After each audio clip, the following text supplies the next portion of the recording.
Today on All Things 80s, building the most expensive Star Wars collection, Episode 5.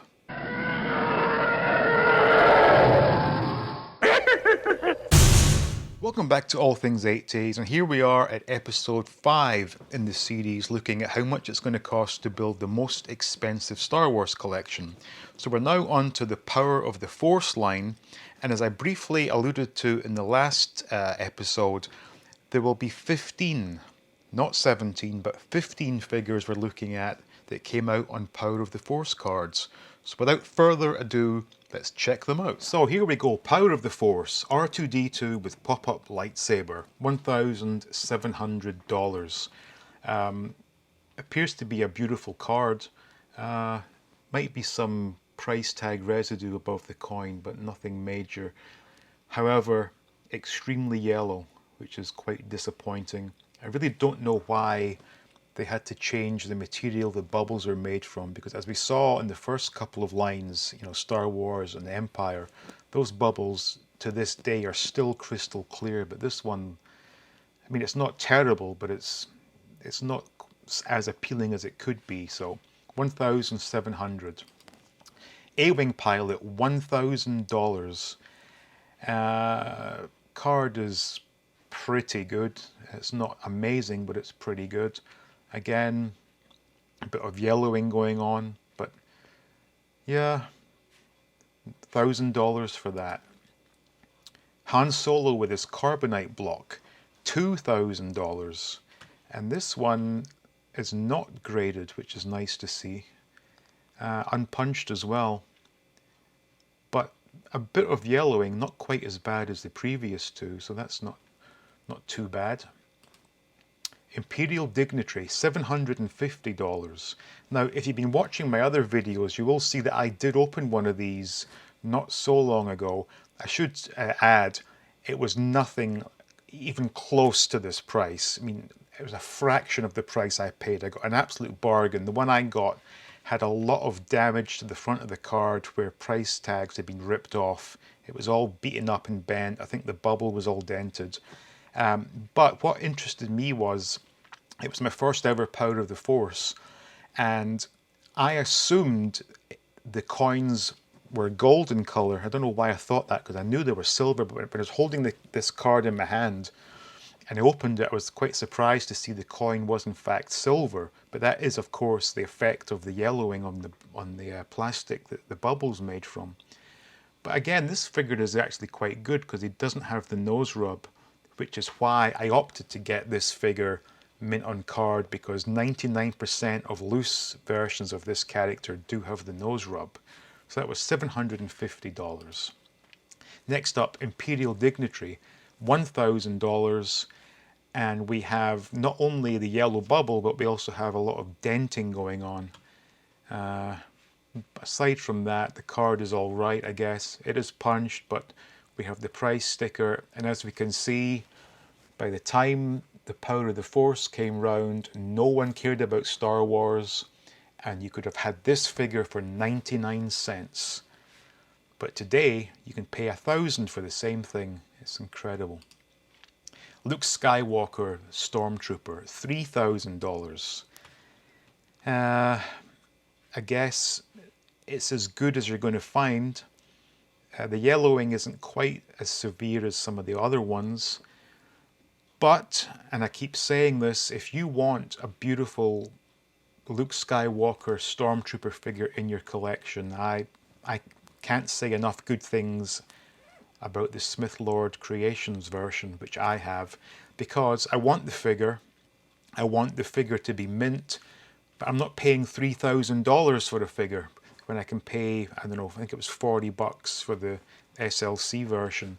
But again, I mean, it does look good, certainly, and it's the real thing, but for $3,000, that's not a price I'm willing to pay. A Man-A-Man, $1,500, and it's reasonable, I guess. It's not too bad a condition, but again, it gives the impression that it's a gold coin, when in actual fact it is, of course, silver. Moving on, we have Anakin Skywalker. an interesting figure given that it can be bought in a sealed baggie for an absolute fraction of this asking price. I think I did purchase one myself last year in a baggie, sealed, and I think I paid $60. Don't quote me on that, but I think it was $60 for a brand new Anakin Skywalker figure. So this is basically 9,900. Card is a bit wavy, but again it's yellowed, but that's to be expected. I think that's a staple in the upper corner there, under the ages 4 and up, possibly. I'm not going to read the description. But yeah, so I guess if you're a carded completist, this is the price you have to pay, but if you're a loose completist like I am, you're not paying anything close to this amount of money. Barada, $2.5 grand. But probably the clearest bubble we've seen yet, and even then it's not perfectly clear, but certainly better than the other ones. But there's a bit of, I don't know if it's coming away or what that is, but it's got a bit of a mess going on, but still unpunched. That's a 90 grade. You know, again, I've discussed this before. I don't have any faith in the grading system, so. But $2.5 grand for Barada. EV99, $1,000. And this looks to be the clearest of the lot. And then it makes you wonder, when you see something this clear, is this a genuine Power of the Force from '85? You know, you just never know, because whenever there's something for sale that potentially has value, you will always find counterfeits. This probably is not one, but it's just interesting that the bubble has remained so clear when the other ones obviously are yellowed. But yeah, it is punched. It's pretty good as far as the card backs go. That was $1,000. Lando Calrissian with his general costume. So in US dollars, we'll call that 10,000 US dollars. You read that right, 10,000. It's, what the hell is it? Crappy picture. Reasonably, well, actually very good card and reasonable bubble. But $10,000 for that is just absolutely insane.